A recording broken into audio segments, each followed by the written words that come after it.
knowing UNA's history, knowing that people have been in this chaotic, desperate place in the past, but have achieved some really wonderful positive outcomes for nursing wages, nursing work conditions, and most importantly, the quality of care that we can provide at the bedside. I think it's important to remember that and share these stories, and it might just spark a little bit of hope in people in a time where we could all use a little bit more hope. The people working at Safeway in 1970s, they were making more than a registered nurse. In 1977, my hourly rate was $6.95. I did 77.5 hours for that 2-week pay period, giving me a total before tax, $560.33. Almost 2 weeks' wages couldn't even pay for you a rental apartment. When I graduated, it was common to work 13 days in a row, all 3 shifts over those 13 days. The doctors didn't have much respect for nurses at that time. I think they felt that they were superior to the nurses. Like when they say something, they want something done, we shouldn't question it, we should just do it. I was kind of a rebel in nursing. I see something that was wrong, and I went for correction.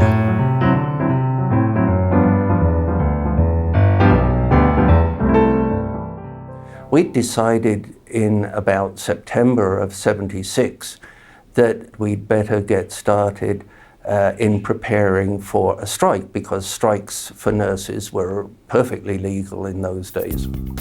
The strike at the Holy Cross and the Calgary General, 5 other major hospitals across the province, began at 7:30 on July the 4th, 1977. Myself and Mike Mearns, 8 o'clock came, and nobody came out. And he's looking at me, and I'm looking at him, and then all of a sudden, the door opened. And what they did, they stood in the lobby and waiting for all of the nurses to come down, and they marched off. It was an unbelievable sight. I got a job at the end of September in 1976 on a medical unit. The next summer, senior nurses on my unit said, we're going on strike. Well, I didn't know what the issues were or what was really happening, but I, okay, Mrs. Schwint and Mrs. Barr say this is what we're going to do, then this is what we're going to do, right? So we did. I'm 21 at the time, but it was a first-time experience for 60-year-old nurses on my unit too, right? I mean, this had never happened. There was incredible excitement about it all. Somebody's going to listen to us. This had been like a very dry spring. So we got these picket signs made. First day of our strike, rain. Our picket signs were wet. So the next day, back again, eh? The picket signs, all new ones, with plastic over them, eh? That strike didn't last very long, because we were ordered back to work after 5 days. But we did make an impact, because we bond on the picket line. We bond when we went back to work.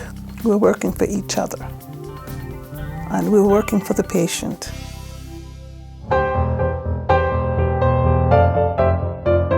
So bad were the wages that UNA's ongoing proposal was for a wage increase of 33.3%, and the employer offered a 29% wage increase, but they refused Professional Responsibility Committee. They were more insulted by the nurses' demand for a say in the quality of health care that was being delivered than they were about whatever the money was. I think that nurses who work every day in the hospitals and in the community know what needs to be changed, and I think that we need to be listened to. Professional responsibility is our way of being able to have something to say about patient care and staffing. I didn't see myself as a union activist, patient advocate. That's how I came in, was through wanting to advocate, wanting to get the staffing for the patients on my medical unit. And that's one of the things that we struck, was to fight with responsibility for our patients, for ourselves. Sure enough, as predicted, the negotiations went bad. There was a strike, and it was universal among the United Nurses of Alberta locals across the province. The government did what it had done in 1977. It said, you bad girls go back to work or we're going to fine you. And the nurses said, this time go ahead. We're not afraid of you. And this was the first time that a group of women stood up to the government and said, no, we're not going to do what you're telling us to do. When they said we're all back at work, we did not. Everybody came out, the mothers, the fathers, the husbands, the grandparents, the aunts, the uncles, the kids, the dogs. Everybody came out. And I remember driving, I had an MG midget at the time, and we fit 11 nurses into this MG midget, and we drove up and down the hill in front of the general hospital shouting, hell no, we won't go, hell no, we won't go.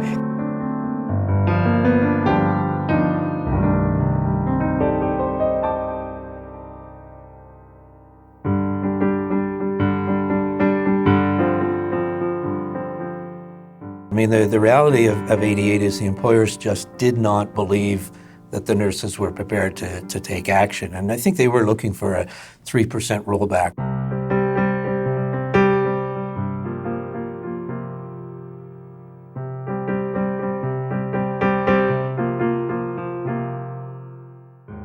I thanked the chairman of the Labour Relations Board several years later for his ruling, because if he had not ruled that it was illegal to even hold the vote, we would never have got the overwhelming turnout we had for the vote. We had gotten word that we weren't going to be able to have our strike vote in the hospital, as we'd always been able to have our votes.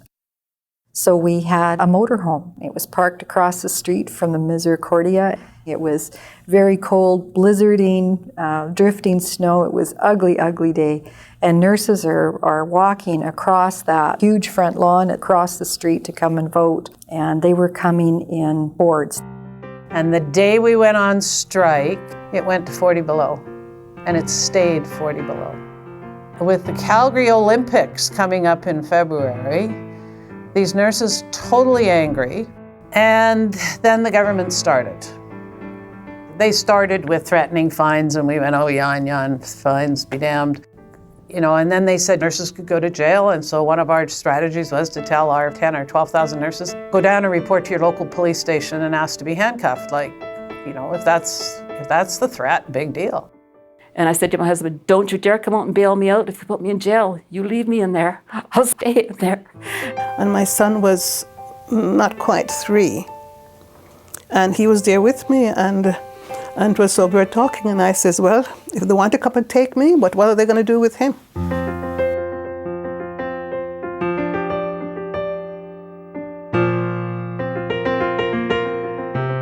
The unions of Canada literally sent us the money to pay those fines because all of our strike fund money was running out. We had a lot of people that overwhelmingly came and gave us support, like all the unions, the Federation. I took them home with me, actually, just stacks like this from individual people who would write in and would say, you know, call me Margaret. Dear Margaret, you know, I'm just writing to you again because I just think it's so unfair what they're doing to you. And we're only senior citizens, so we can't afford too much, but I just want to send you another $50. Just make you cry to read the letters, you know. The thing that strikes do is not only empower people, they strengthen you. The 88 strike was about not going backwards, and we did not go backwards. And what the 88 strike did was launch us into the 90s. I remember my mother telling me this. You have one stick, it can be broken. Put 12 sticks in a bundle, you can't break it.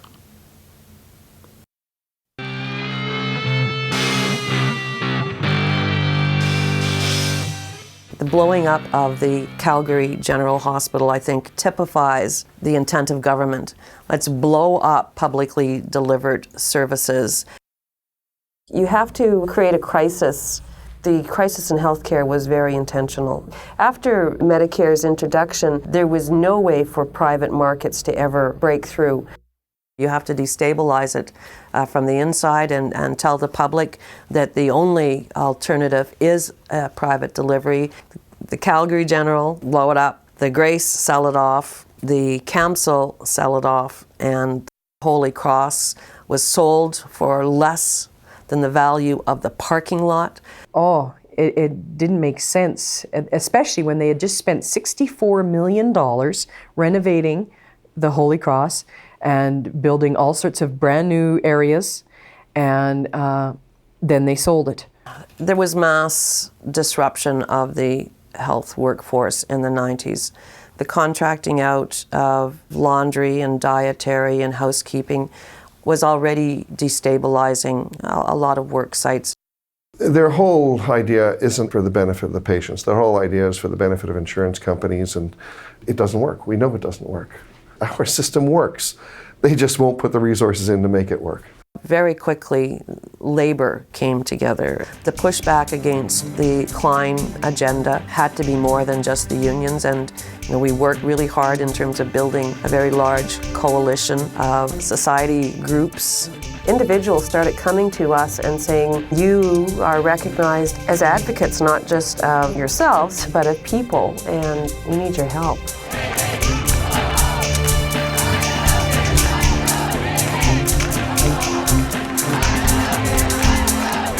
It's the quality of care and maintaining a strong public healthcare system that's important to nurses, and stopping the privatization. Funding for healthcare was strangled. We had a 25% cut in the health budget. There was massive cutbacks everywhere, massive layoffs everywhere. The impact of the layoffs had a two-generation effect on our profession. Clearly, new grads weren't getting jobs in Alberta, and they went elsewhere, right? We lost a generation of nurses to the United States. People with less than 10 years seniority did not feel secure. The early 90s were terrible. They were terrible. We were closing units at our hospital. They were laying off nurses. We had weeks and weeks and weeks and weeks of bumping. A lot of us just had to take the cutbacks. We really didn't have a choice. Either we had spouses that weren't employed, or we made more than our spouses. It was very frightening. Was so pleased for our union. We didn't have to go to management ourselves, that they would do it on our behalf, that there was rules for equal rights and equal treatment. My position got deleted, so I didn't have a job. So I had an infant, I was pregnant with my second, I was the main breadwinner in the family. So then I had to go somewhere else and bump somebody else out of their job to keep a job. And that was hard. I mean, not just because I felt so bad for that person that all of a sudden that I bumped that didn't have a job anymore. The bumping was happening, and the people who had the actual jobs, I was still casual at the time, were literally receiving phone calls the day they were to go to a shift to say, you're not going to that hospital, you've just been bumped, you're going to this hospital. So there were a lot of chaos. We suddenly have 16 beds less, so there were a lot of early discharges.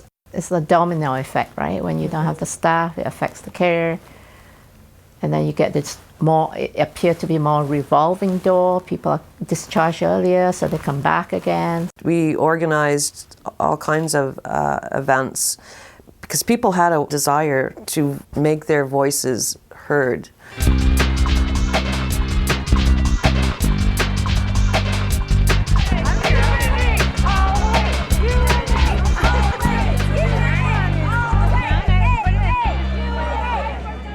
I started saying in May that we can get 10,000 people to the legislature to say they care about health care, and we've done it.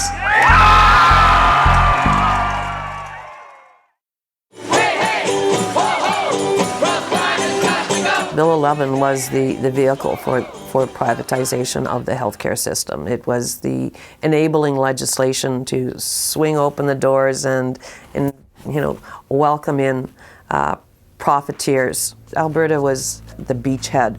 We had the NAFTA agreement. If things went into the private realm, that you couldn't pull them back into public without huge costs. If it wasn't held in check and stopped in Alberta, Canada was up for sale.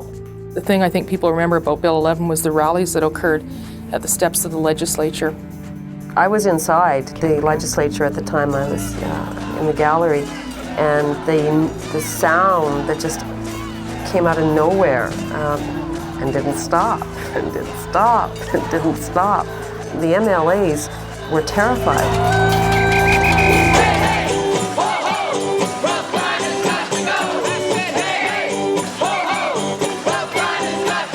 Grew massively, exponentially every night until there was thousands and thousands of people.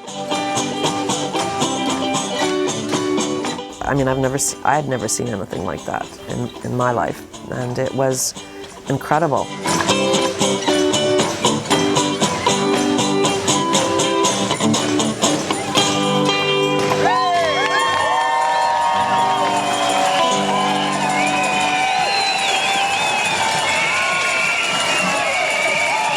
Once we beat back Bill 11 and the third wave, things sort of went quiet. You have to fight for what you have now. You have to fight to keep it for the future. Because what we get in one package this time, come next time they want to take it away. A battle might be won, but the war is not over, so the fight continues. January 2020, we're eliminating 750 nurses' jobs. We want massive, unprecedented rollbacks in language. We're going to contract out 11,000 of your colleagues. My legs are hurting. It's hard to walk, but I'll be out there in that picket line to show them that sometimes when you go out and be militant, things get done. I've been at the ledge holding banners and posters. I saw somebody down here attending a rally for the first time. Right there. It's not going to be your last.